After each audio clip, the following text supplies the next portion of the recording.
In Philippine folklore, Aswang is the term for different evil creatures like vampires, ghouls, witches, and werewolves. These mythological creatures are feared in the Philippines, and the stories of the Aswang date all the way back to the 16th century.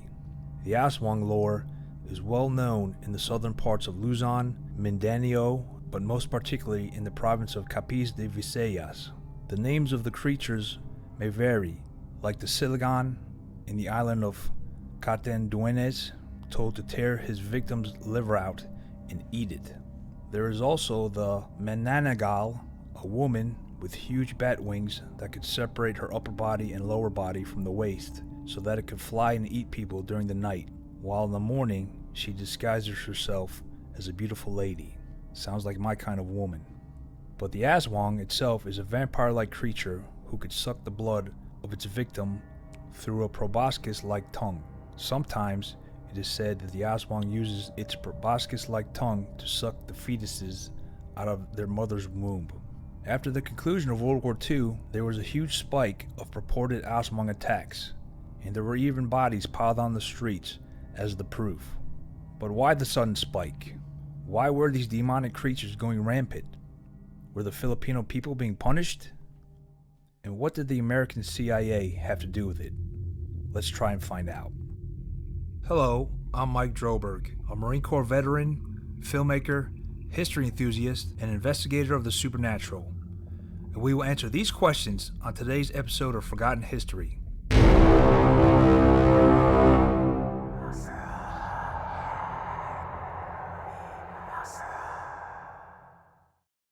Before I get started, I want to give a shout out to a Forgotten History subscriber named Look Ranjan for giving us the lead in this story. We appreciate it, Look Ranjan. Alright, this story starts at the conclusion of World War II and involves the Filipino insurgent group known as the Hukbalahap, or the Huks, led by their guerrilla leader named Louis Taruk. Taruk was born a peasant on June 21st in 1913. He would be imprisoned 3 times before the war in his struggle for the militant workers and the peasant unions. And he was a well-known hero to the Filipino people at the time and was instrumental in helping the Philippines gain its independence after World War II ended. The Huks were originally created at that time to fight the Japanese invaders and often fought side by side with US forces until its liberation from the Japanese at the end of the war. At the height of its popularity, the Huks reached a fighting strength estimated at 30,000 guerrillas. Upon the conclusion of World War II, the Philippines was completely devastated, needing almost all of its infrastructure rebuilt, including its railways, waterworks, roads, bridges, and power plants. However, the Philippines had a vast amount of natural resources, like timber, oil, and minerals, but it lacked the capital and heavy industrial ability to get at them. Philippine law also forbade foreigners from owning any business operating in the islands, which all but cut off any hope of foreign investment. As a result, the Bell Trade Act was passed by Congress in 1946. It gave the Philippines $800 million in aid and a tariff-free trade between the US and the Philippines for 12 years. But it required that the Philippine law allow United States citizens to own companies on the islands as a way to attract foreign investments into their economy. To the Huks, this looked as if the Philippines were once again surrendering their sovereignty to a foreign power as they did with Spain. They pictured US citizens owning vast swaths of their economy, and they didn't like that at all. President Rojas wanted US aid, so he kicked the Huks out of Congress.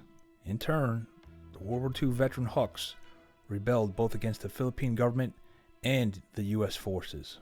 When Rojas died in 1948 from a heart attack, he was replaced by Elpidio Corino, whose administration was ineffective in fighting the Huks. And this is where our story gets interesting.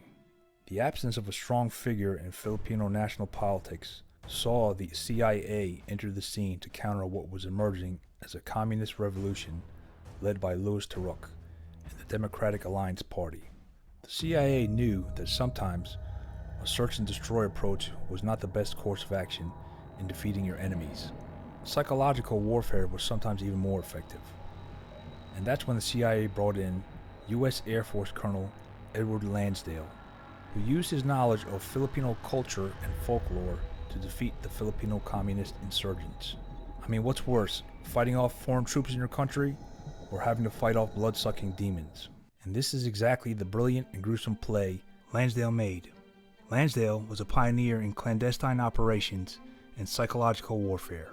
He served with the Office of Strategic Services in World War II, and he extended his tour to remain in the Philippines after the war, helping the Philippine Army rebuild its intelligence services and resolve the cases of the large numbers of prisoners of war. Lansdale became friends with Ramon Magsaysay, then the Secretary of National Defense, and with his help, Magsaysay eventually became the President of the Philippines on December 30th, 1953. But going back to our story, from 1948 to 1954, he used Filipino folklore to stop the Huks, silently working in the background using the Aswang to stop the incoming communist tide. The CIA began abducting Huk members, killing them, and then they would pierce their necks and hang them upside down until their bodies were drained of all blood. Then the CIA placed the mangled bodies, with the holes in their necks, on the side of the road, usually in busy province areas. The superstitious Huk members were scared stiff, believing that it was the evil Aswang who had done in their comrades. Lansdale's plan worked like a charm. The residents of Luzon lived in fear of being the Aswang's next victim. The communists would often move from one location to another, trying to avoid these nightmarish creatures, but the bodies kept piling. The CIA knew the psychological operation was working, and eventually the Huks would surrender in 1954 and would receive a pardon from the Philippine government. Magically, after their surrender, the Aswang attacks immediately stopped.